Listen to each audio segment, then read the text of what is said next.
Doctor Bhimrao Ambedkar 14 अप्रैल 1891 को मध्य प्रदेश के महू में पैदा हुए थे।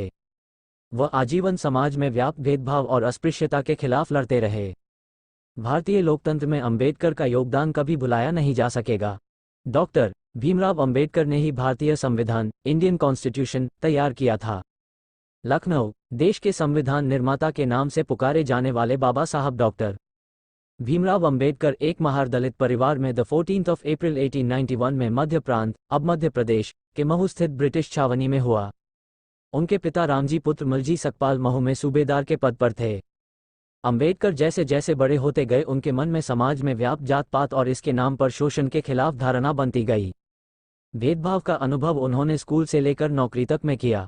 वह पढ़ाई के लिए इंग्लैंड भी गए। वहां से भारत लौटने के बाद उन्होंने अस्पृश्यता के खिलाफ आंदोलन चलाया और समाज के दलित व दबे कुचलों को न्याय दिलाने में आगे आगे रहे।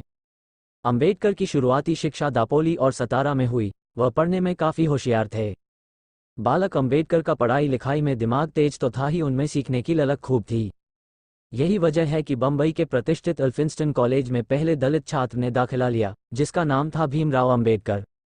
इसके बाद अंबेडकर ने अपने सपनों को पूरा करने के लिए खूब मेहनत की। आखिरकार मेहनत रंग लाई और उन्होंने 3 साल के लिए बड़ौदा स्टेट स्कॉलरशिप पास कर ली और न्यूयॉर्क में कोलंबिया विश्वविद्यालय से ग्रेजुएशन किया और 1915 में एमए की परीक्षा पास की। उन्होंने लंदन स्कूल ऑफ इकोनॉमिक्स में दाखिला लिया। 4 साल में 2 डॉक्टरेट की उपाधियां हासिल की। 5 के दशक में उन्हें 2 और मानद डॉक्टरेट की उपाधियां दी गईं। समाज में प्रचलित भेदभाव से अंबेडकर दुखी थे। स्कूल के समय से ही उन्हें भेदभाव और अस्पृश्यता का सामना करना पड़ा था।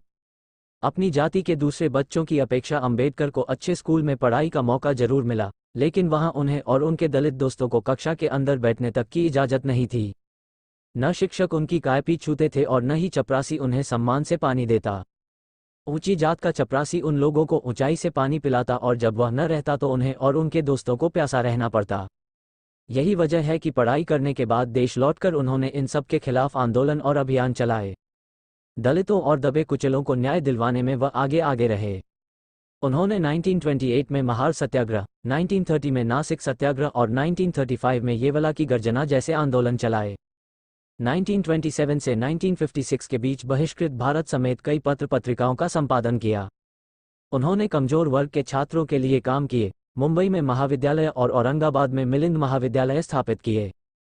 लाइब्रेरी खोली। दुनिया भर में जिस भारतीय लोकतंत्र की तारीफ की जाती है वह भी अंबेडकर के विचारों से ही संभव हुआ। अंबेडकर ने 2 साल 11 महीने 17 दिन में भारतीय संविधान, इंडियन कॉन्स्टिट्यूशन, तैयार करके दिया जो समता, समानता, बंधुता और मानवता पर आधारित था। इस संविधान में उन्होंने हर किसी को बराबरी और पलने बढ़ने का न्यायपूर्ण हक दिया। वह स्वतंत्र भारत के पहले कानून मंत्री बने। 6 दिसंबर 1956 को वो इस दुनिया को अलविदा कह गए।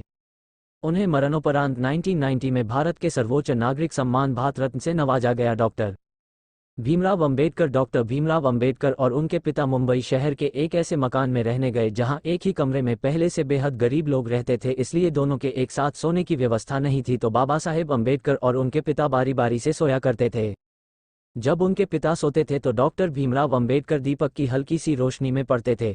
भीमराव अंबेडकर संस्कृत पढ़ने के इच्छुक थे, परंतु छुआछूत की प्रथा के अनुसार और निम्न जाति के होने के कारण वे संस्कृत नहीं पढ़ सकते थे, परंतु ऐसी विडंबना थी कि विदेशी लोग संस्कृत पढ़ सकते थे। भीमराव अंबेडकर जीवनी में अपमानजनक स्थितियों का सामना करते हुए डॉक्टर भीमराव अंबेडकर ने धैर्य और वीरता से अपनी स्कूली शिक्षा प्राप्त की और इसके बाद कॉलेज की पढ़ाई